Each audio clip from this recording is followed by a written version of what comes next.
हमारी एकता जिंदाबाद, कॉन्ट्रॅक्टर एकता जिंदाबाद, कॉन्ट्रॅक्टर एकता जिंदाबाद।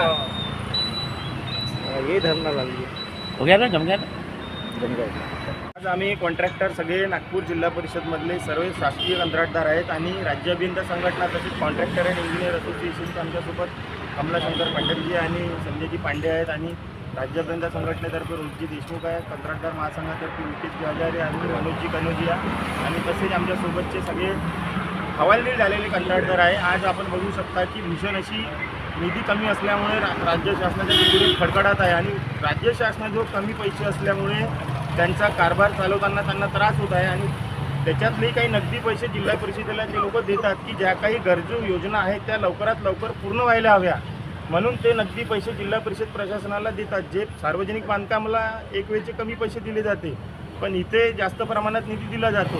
तर तो निधी प्राप्त झाल्यानंतर इथले जे वित्त विभागाचे कर्मचारी आहे, वित्त विभागात जेवढी आहे चयन त्यांची, तर ते अधिकारी असे समजतात की त्यांच्या घरचे पैसे आहेत। ते अधिकारी पैसे जेव्हा बिलं file to file table to table जेव्हा जाते तर आमच्या कंत्राटदारांना खूप मोठ्या प्रमाणात त्रास सहन करावा लागतो। बिना लक्ष्मी दर्शन दिल्याशिवाय ती फाईल समोर जात नाही।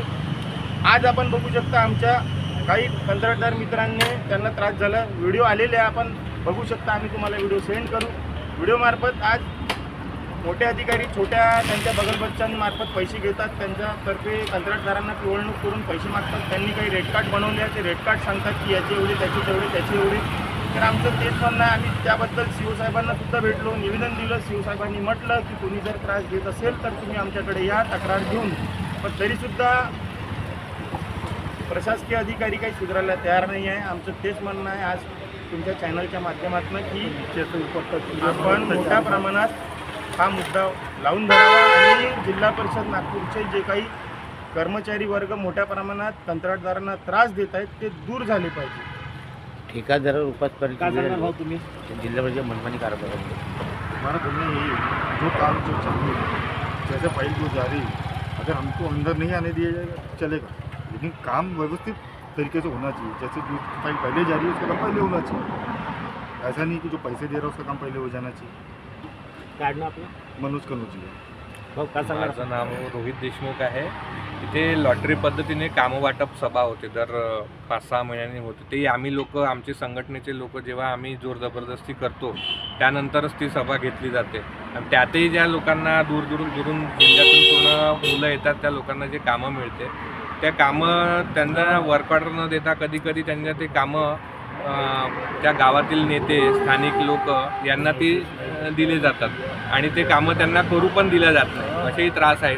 मागच्या काळात असं एक अनुभूती मिळाली इथे की काही लोकांचे DD आणि FDR इथे हरवलेले आहेत, ते परत मिळालेले नाही, त्यांचं नुकसान झालेलं आहे, अशी इथे अनुभूती प्रत्येक ठिकाणी येत असते।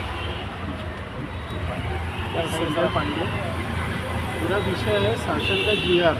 शासन के GR के हिसाब से ये लोग ना ऑफलाइन टेंडर करते हैं, ना उसका नोटिस आता है, ना कुछ आता है। ऑफलाइन टेंडर का जिस टाइप से GR में दिया गया है कि नोटिस बोर्ड, ट्रेस, ये ऑफलाइन टेंडर फिलिंग का, ये सब चीज़ों का पालन होता नहीं। इसके लिए मैं 1.5 से 2 साल से कंटिन्यू हम लोग कार्यकारी अभियंता, मुख्य कार्यकारी अधिकारी, अति मुख्य कार्यकारी अधिकारी एसोसिएशन की तरफ से हर बार कंप्लेंट की गई, मगर आज तक उसका पालन हुआ नहीं है। टोटल टेंडर पॉलिटिकली मैनेज होते हैं, अंडर टेबल दिए जाते हैं। हमारे जो कॉन्ट्रैक्टरों का है, ओपन टेंडर वालों का, सबका हक छीना जा रहा है। इसमें हम बार बार तकरार किए, मेरे पास एप्लीकेशन से मैं आपको देता हूँ। और एक चीज़ है हमारी इसमें टेंडर मैनेज में सबसे बड़ा रोल होता है कि सोसाइटी का पूरे काम सोसाइटी पे मैनेज किए जाते हैं। सोसाइटी को जिस टाइप से रजिस्ट्रेशन दिया गया है, मजदूर उनके काम करना चाहिए, ये सब चाहिए, फिटनेस चीज़ चाहिए, वो सबको पूरा फॉलो नहीं करते। GPS फ़ोटो का है, उस हिसाब से उनको रजिस्ट्रेशन दिया है, मगर इसका पालन होता नहीं। और जिला परिषद में जो रेशो है 33-33-26 का, ये रेशो भी फॉलो होता नहीं है। हम लोग उनको हर बार कॉन्ट्रैक्टर एसोसिएशन लेटर देके उनसे मांगनी करती है, मगर उनके तरफ से कभी कोई 2 साल से जवाब दिया नहीं गया। मेरा यही बोलना था कि जो भी चीज़ें GR पे लिखी है, रजिस्ट्रेशन लिखी है, उस हिसाब से काम किया जाए।